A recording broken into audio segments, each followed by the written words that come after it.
Previously on Alan Wake, Alice has been kidnapped. Alan, please help me. Alice? You'll do exactly what I say if you ever want to see your wife again. I can't tell anyone except my agent Barry. Damn it, Barry, they'll kill her! You're my best friend, and I'm worried that you're not right in the head. The ransom is a manuscript I supposedly wrote that's coming true before my eyes. It happened just the way it was on that page. So dark. I have found only a few scattered pages. I want the entire manuscript. The deadline is in 2 days. I found Mr. Wake's pages. Good girl. How the hell did she get her hands on the manuscript anyway? I don't know. She's resourceful. I told you were too hard on her. Listen, I found out all sorts of interesting stuff while I was digging around. Yeah. Mr. Wake, it's Sheriff Breaker. We have an FBI agent here, Agent Nightingale. FBI? He's anxious to see you. You'd better come to the station. Okay, I'll be right over, Sheriff. Let's make this quick, huh? Help you folks? Name's Randolph. I'm the manager. We're looking for Rose. Works as a waitress down at the diner. Rose, sure. Nice girl. Who wants to know? I'm Alan Wake. The writer, huh? I heard on the radio you were visiting. Well, I'll show you her trailer. That Rose, she's a nice girl. Always pays her rent on time. As I was saying, Al, I found all sorts of weird stuff from the local newspaper's archives. This place is crazy. Disappearances, mysterious deaths, urban legends come true, and get this, most of this stuff takes place around Cauldron Lake. Well, you ain't wrong, mister. The Indians thought the lake was a doorway to the underworld. I'm the God-fearing type myself. I don't hold with that sort of thing. Yeah, okay. Anyway, there was an island there owned by a guy called Thomas Zane. Now, some of the articles I found about him make him out to be a famous writer, but I ran a bunch of searches, couldn't find a single thing he wrote. Zane was heavily into diving, so much so that the place came to be called Diver's Isle. But the volcano under the lake erupted in 1970, and Zane went down with the island. Yeah, how about that? It was there in the morning, as if it had fallen from the sky. But it would take a tornado to lift something like that. We're damn lucky it didn't crush any of the trailers.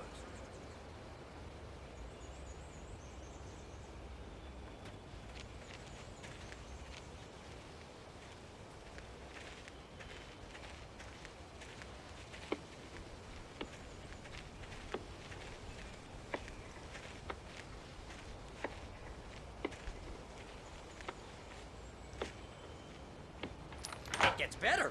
A local girl, Barbara Jagger, drowned in Cauldron Lake just a week earlier. They were lovers. Sure, Jagger's a local spook store. The Scratching Hag. Comes for you in the dark. Childish stuff like that. Anyway, Al, I'm just getting to the best part. All of the articles about this stuff were written by Cynthia Weaver. I asked around, and she's that crazy bag lady you met. What, the lamp lady? She can be a little loopy, but she's not homeless or anything.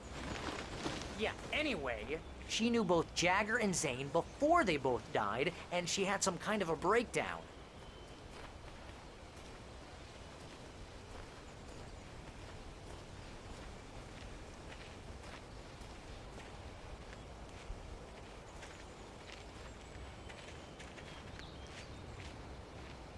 Well, mister, this here's Rose's trailer. You mind me asking what you want with her? We're just here to talk to her, pal.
to...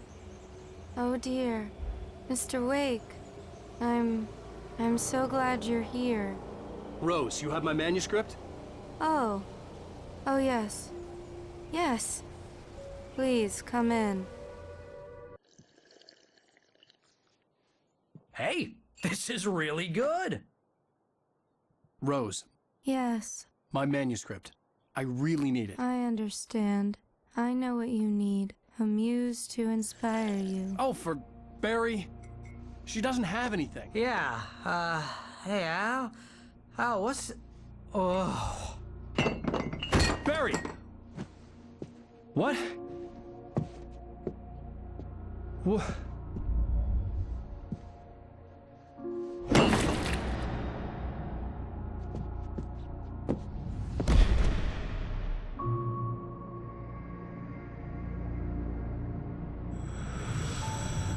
It's coming for you, hiding in my barber's skin. I'm too weak to stop it. You must turn the lights on. I promised I'd come visit you and your lovely wife. You must finish what you started. I insist. You must turn the lights on. Turn the light on. Back to work, boy.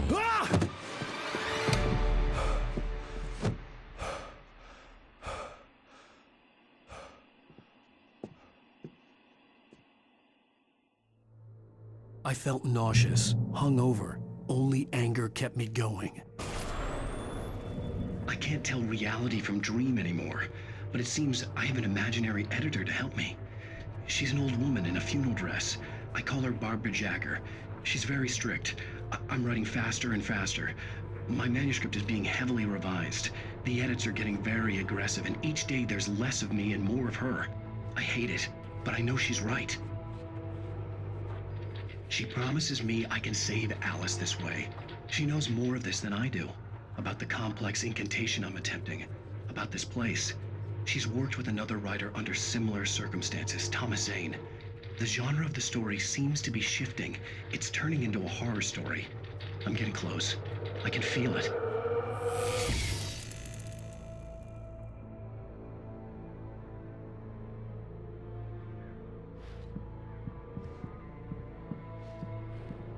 Rose took a day from me. I had less than 12 hours left to meet the kidnapper. All I could do was get Barry into the car, work something out once I got on the road. Barry was out of it. He was way too heavy to carry. You're right. I deserve more money. I'm so handsome. Welcome to the Oh Dear Diner. What can I get you today? Coffee?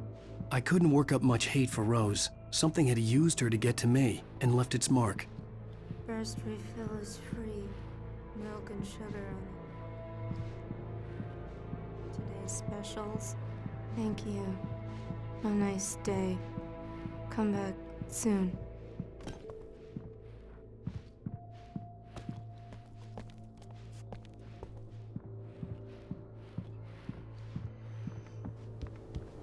My gun and flashlight were gone.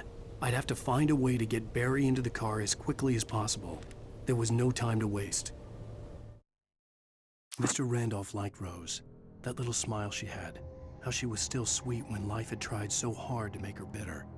It wasn't any of his business what she did in her trailer.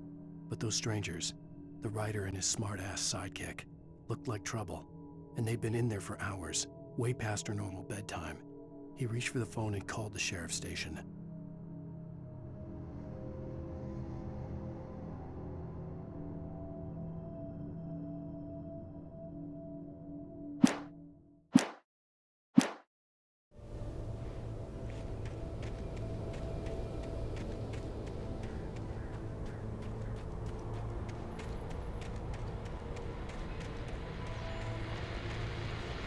I just stepped outside to catch a breath of fresh air. Let me tell you, the weather's getting heavy. Nights like this make me especially glad I'm here talking to you and not home in bed. Once the weather takes a turn like this, I can't sleep at all. It's tangled bed sheets and dark thoughts, punctuated by the occasional plunge into nightmare. Is it just me? Well, perhaps it is. But I hope I can make the night a little bit easier to get through. Culver, you're on KBF FM. Hey, Pat, it's Walt Snyder. What's on your mind, Walt? Well, I ain't the way you are, but, well, I can't sleep either, you know? I just been staring out the window here, trying to make sense of it all, but, I ain't been drinking either, you know? I just... Well, you sound like a man with a problem, Walt. Yeah, I had argument with Danny, Danny, and, then I got in trouble with the law, and, I'm just, well... I heard something like that, Walt. Yeah, well, he's, Danny's my best friend, and, they let me on bail today, and now I'm just alone here at the window, waiting. Man, and there's something in the air tonight, man. I was just outside looking up at the sky above our broadcast tower thinking the same thing.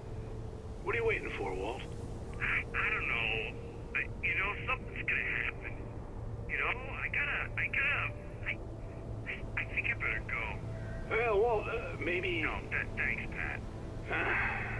Well, good luck to you, Walt. Hang in there. Let's take a little break, folks. This weather's really something else, huh? How can I be sure that you will walk away?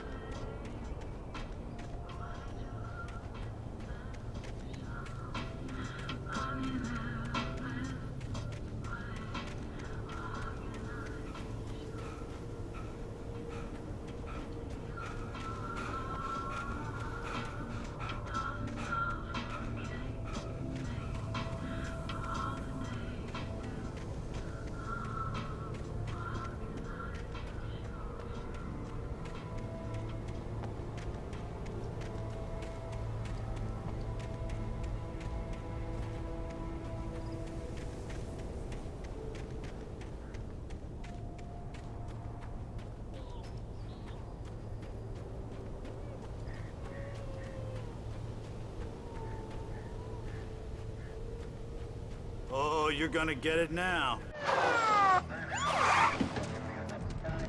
God knows what you've done to that poor girl. This is Agent Nightingale, FBI! Get him up, Hemingway! You're under arrest! You move a muscle, I'll unload right in your goddamn face! Stay right where you are, Spillane!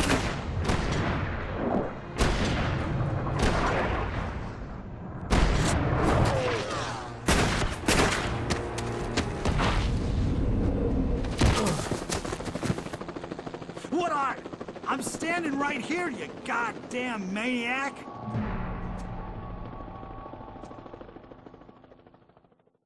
I hated to leave Barry behind, but there was no way I'd miss my appointment with the kidnapper. Give it up, Mr. Wayne! Come on! Take it easy on us! Get up! Don't let him get away! Move it! Move it! Move it! Let him get away!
For decades, the darkness that wore Barbara Jagger's skin slept fitfully in the dark place that was its home and prison.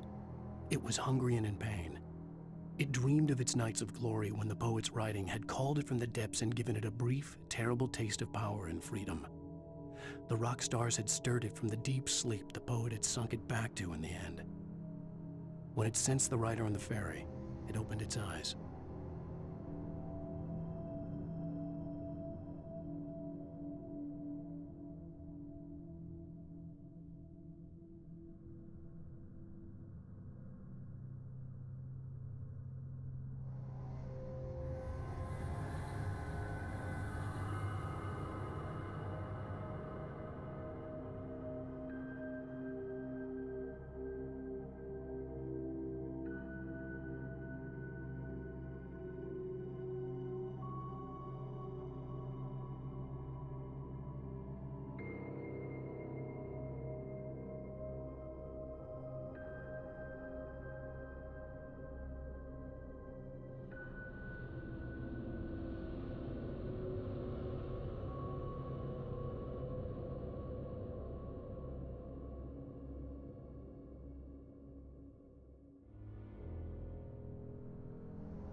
Rose didn't know how the strange old lady got in her trailer, and she looked wrong somehow.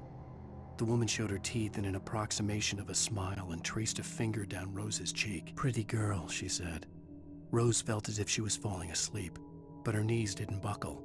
The crone spoke in a whisper, her words ice cold and dark in Rose's ear.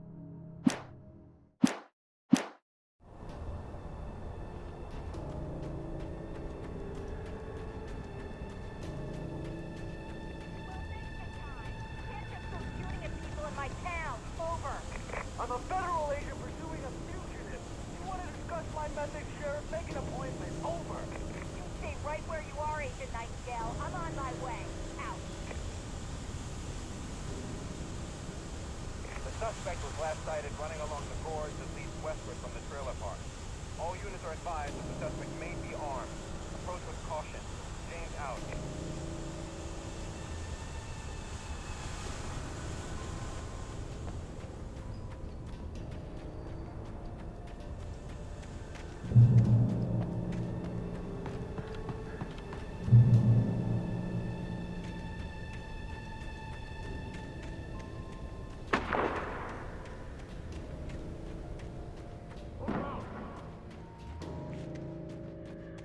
Search the area.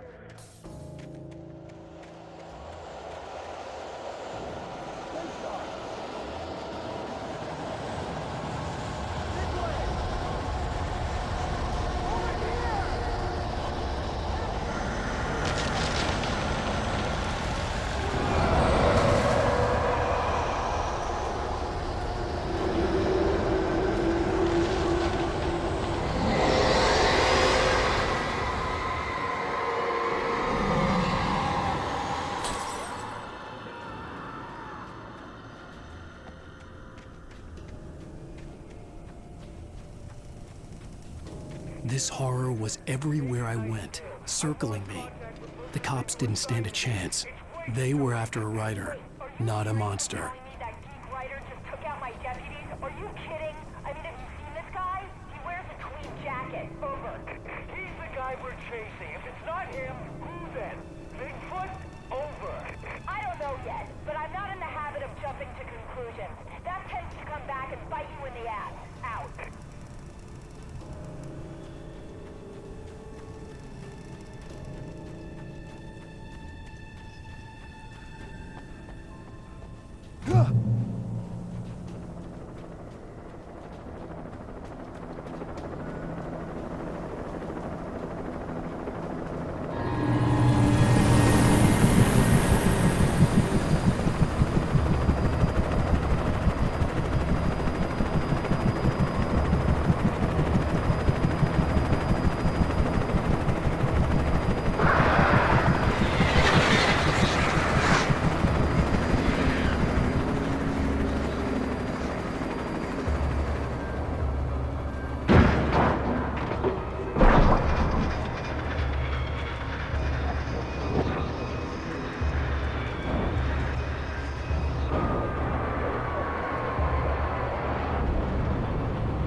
I could see the lights of the radio station in the distance.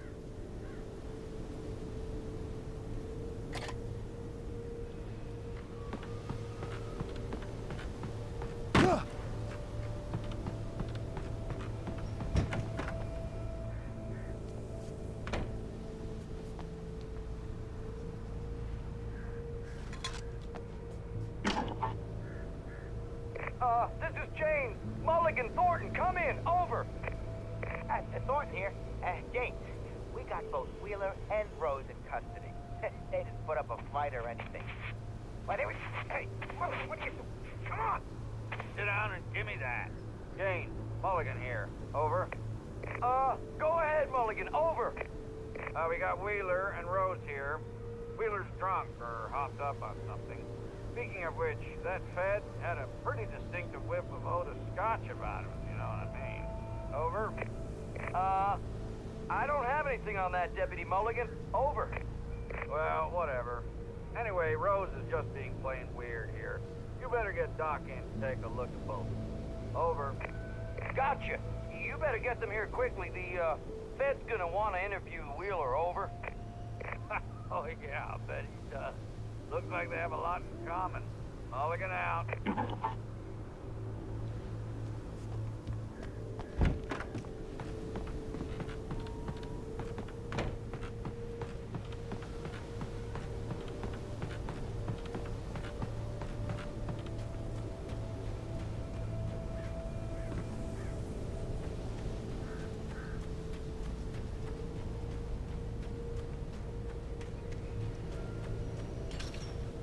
I imagined that the broadcast tower in the distance was part of the local radio station. Maine seemed like a decent guy. Perhaps he could give me directions to the coal mine.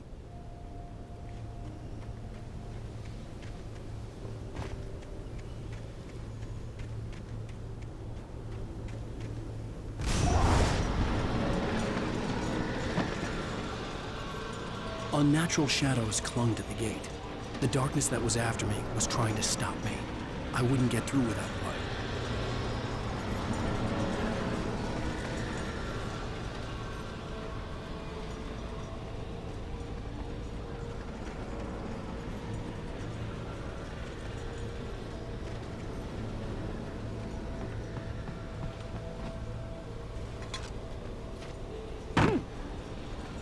There was no power to the searchlight.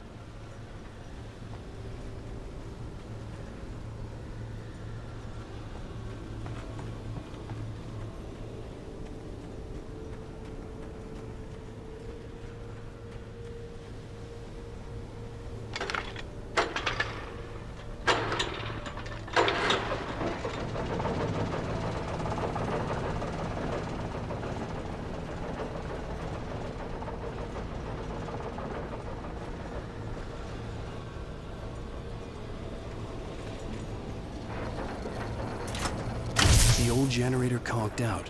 I'd have to see if I could fix it and try again.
It took me a moment to recognize the flashbang grenades. They were an ideal weapon for my situation. Team 1, come in. Over. Team 1, this is Sheriff Breaker. Report. Over. Team 2, come in. I need a report. Over. Come on, guys. Talk to me. Come in, please. Over.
And here's another call.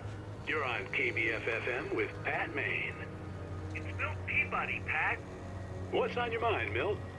Well, I live near the trailer park, Pat, and there's a big ruckus going on over there. Well, that's just up the road from me, too. What's going on, do you know? I don't know, but there's a bunch of police cars there, lots of sirens, a helicopter buzzing around, and I think I heard some gunshots. Gunshots? Yes, sir, like from a pistol. So can you find out what's going on? Because it's just next door and they're popping off guns there. They're still shooting? No, it was maybe 10, 15 minutes ago. It sounds serious, Pat. I'm telling you, it don't sound like no party. Well, I'm certainly going to give the station a call, Milt. Okay. You'll hear it here as soon as I hear from them. Okay, thanks.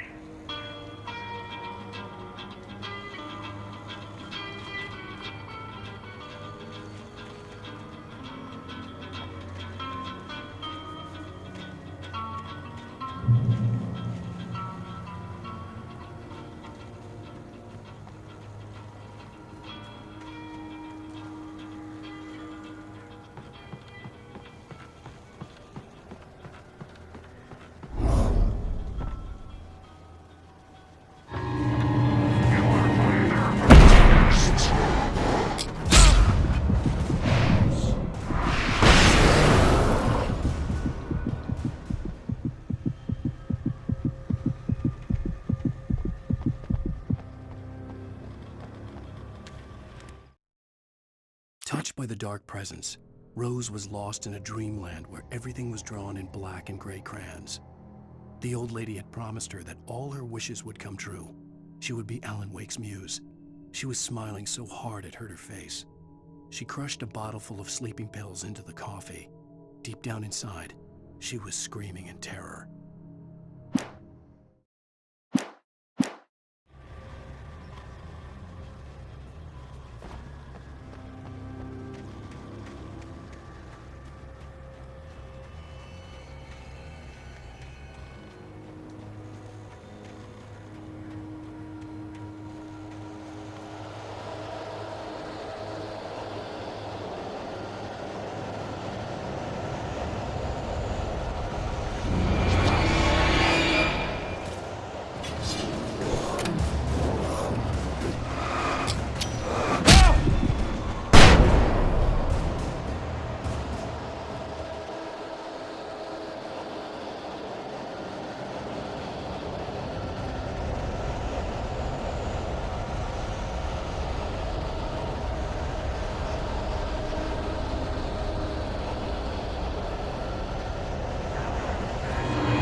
I hoped Maine could lend me a car to get to the coal mine.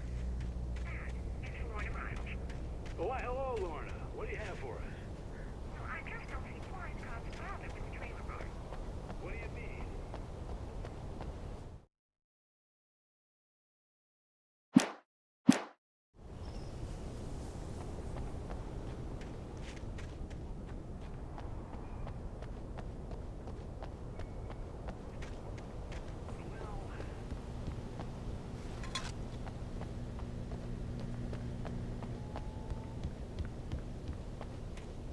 Well, thank you very much for that compassionate viewpoint, Lorna. How can I be sure that you'll walk away? Why do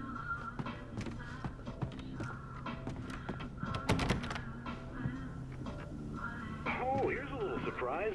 The famous writer Alan Wake just walked in. Folks, I'm going to see if I can talk him into an interview. Come on in, Mr. Wake.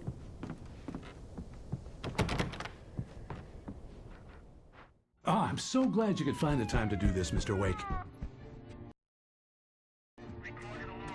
Nowhere to run now, Dan Brown. You back away from me. Don't hurt her. Whoa. Everyone calm down. Put the gun down. We're all friends here, right? Cool your jets, Nightingale. We got him. Judas Priest! What the hell's the matter with you? There's a civilian in there.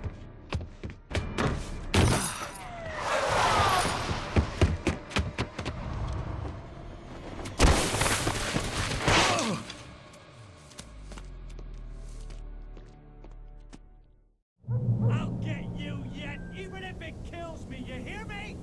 You hear me, H.P. Lovecraft? I had fallen off so many cliffs it was ridiculous. That's what you get for naming a book The Sudden Stop. It was probably good I hadn't had the chance to tell Maine where I was going. I'd have to lose the cops and find my own way to the mine.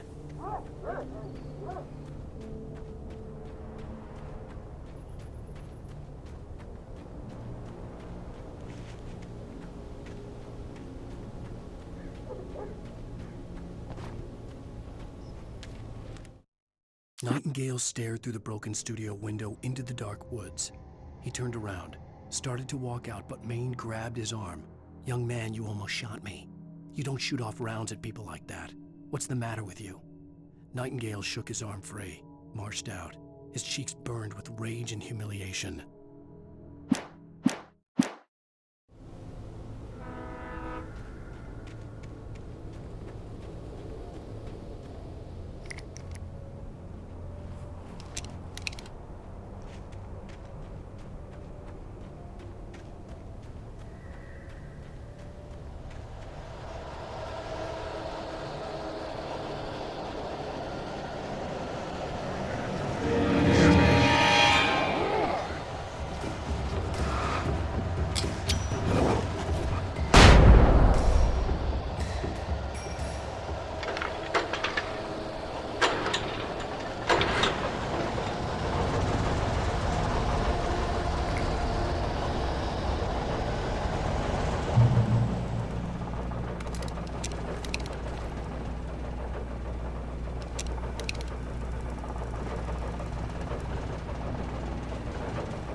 Danny had stepped out, but what stumbled back in was something else. Something alien. A monster. Walter tried to kill it, first with his fists, then a chair. It wouldn't die. Instead, it kept coming, unaffected by the beating it had taken. After Walter managed to kick it down the cellar stairs, fear took over.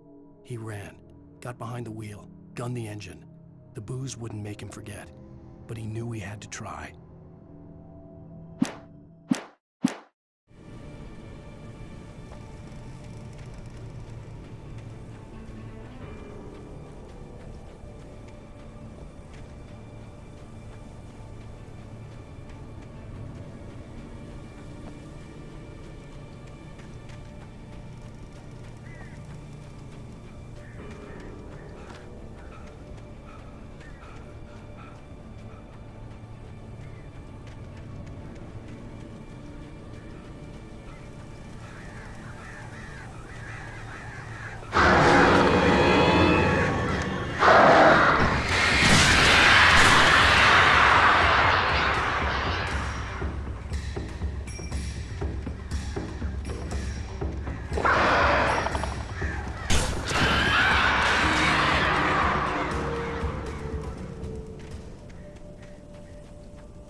There was no sensible reason for the power company work lights to be here. It was almost as if they'd been left for someone like me to use.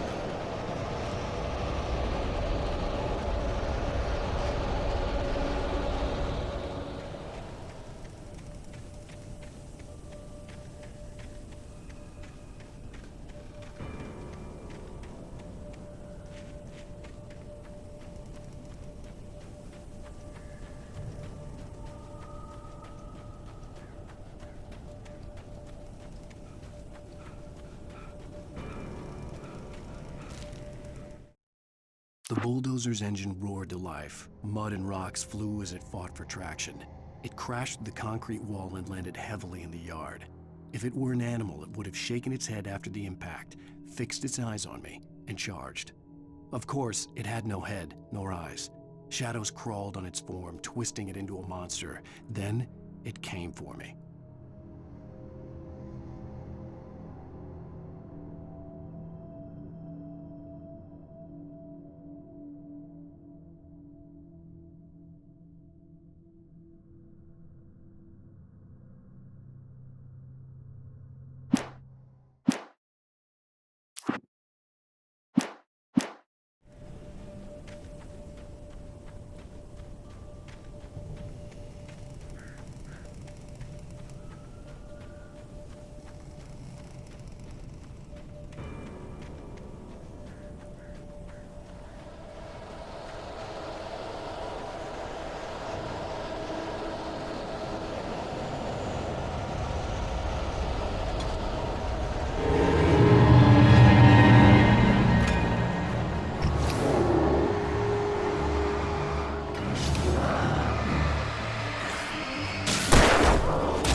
Sarah trusted her gut, and her gut said Agent Nightingale was an asshole.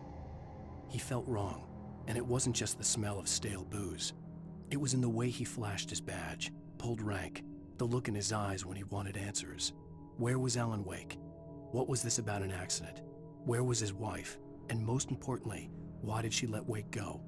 He wouldn't answer her questions. Federal business was all he'd say.